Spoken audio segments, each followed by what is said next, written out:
of the both calendars matching, right? 4 stairways of 91 steps, 364, plus a temple on top, 365.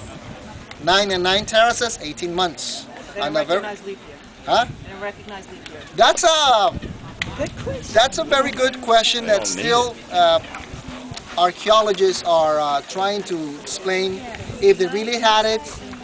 Of course, they needed to adjust, right? Yeah. Otherwise, it wouldn't be precise. That's why we do it. But they seems to be that they had to adjust that. Okay, but in the case of this building, it's like generally we say 365 days, 18 months, 9 and 9 terraces.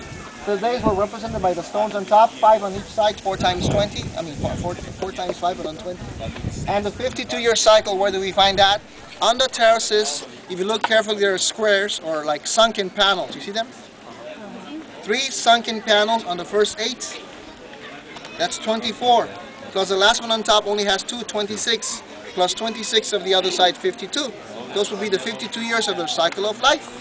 And we believe because of all this that the Mayas back then used to put like a marker to say today we're in this day of this month of this year. So that's the first reason why the structure is so famous. I mean, there is a relation with the calendar, right? But the real and most important reason I insist, it's astronomical alignment. Machu Picchu, Mesa Verde, Colorado, it's not that famous, but also has alignments. Stonehenge in England, Newgrange in Ireland, Egypt, India, Cambodia, practically everywhere in the world, we find structures aligned with different astronomical points, right? Mayas were not the first, Mayas were not the only ones. But there's one more thing, and I don't say that as a Mexican, but most astronomers who study ancient astronomy, they say that this is the masterpiece. Why the masterpiece? Because what happens here, it's more complicated, let's say like that.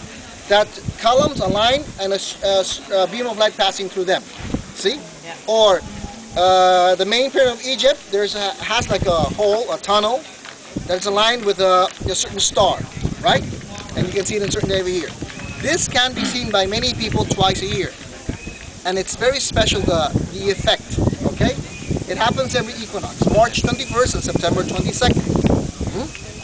If you ever have the chance to come, do not come in September. September is part of the rainy season, so if it gets clouded, we don't see it. March 21st does not get clouded, but it gets crowded. Now forget about what you saw right now. Last March 21st, we had practically 50,000 people that day. The only day I don't like to work. Okay? And once more, people come because esoteric ideas, religious reasons, archaeological, whatever. There's a promotion at the hotel 2 for 1, I don't know. And people come to see the same thing. Everybody comes to see the same thing.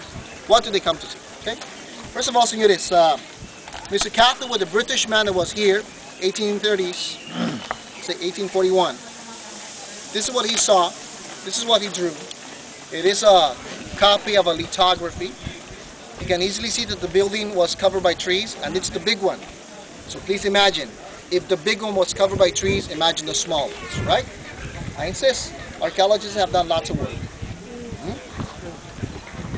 Then, archaeologists or Maya used to build temples over temples, not exactly every 52 years, because please imagine, if the Mayas lived on this section for 300 years, and if they were building temples over temples every 52 years, as some people say, we need to find under that building 5 buildings, right?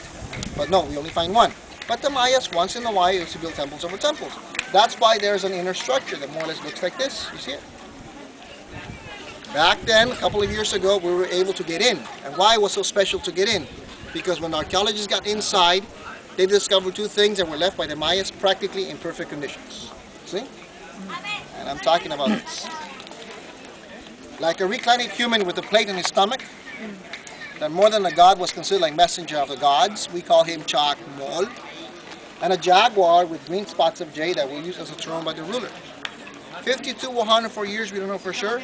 But when the Mayas built this one, anyone was never seen again. Okay? And then I insist, the calendar, the numbers and all that makes it very special. But the real reason is the equinox. I have a small postcard, you can find this anywhere else outside, but I'm going to ask you, if you don't see it, to pass it around later. So get this, do you see light and shade? Just a minute. A few at a time, okay? In this case, forget about the lidded section. On the shaded section, at the edge of the stairs, you see 7 triangles of light, and at the bottom part there's like a snake head that gets illuminated. So the triangles are making the body of the snake. Snake, you see it? Yeah. Yes? Yes? I want to see faces, yes or no? Yes. I'm going to put my finger just below the snake head. From that point to the top, it's where we see the 7 triangles of light and also the snake head illuminated. You see it? Yes, yes, yes. Yeah. Back there. See? Got it. You see it? Yeah. The shaded section is where we see the 7 triangles of light. You see them? Yeah. And the snake head. Yeah. Right? Yeah. Yep.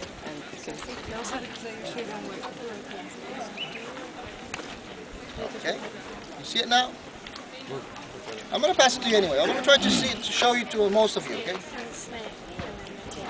Got it? We are in a tropical place, so everywhere we walk, you're going to see snakes. You have to be careful with that. Okay? Don't go off the path. Not on the ground, not on the ground. On the building, you see that corner? It has a snake head. You see it? Oh yeah. Everywhere we walk, we see snakes. Señores, those who've been with me since the morning, I try to be as honest as possible without being disrespectful, okay? Allow me to say, I also like to use analogies. That snake was a god for them. See? A god. His name was Kukulkan. Kukulkan. And for us Catholics, we have Jesus, right?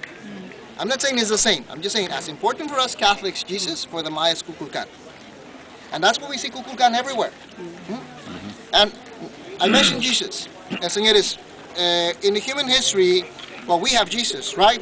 But we may talk about Abraham, we may talk about Moses, Egyptians had Imhotep or Hermes, Greeks had Plato or Plato or Socrates, Mahoma, Buddha, Confucius, Zoroaster. I mean, in human history, we talk about many, let's say, masters of wisdom. Okay?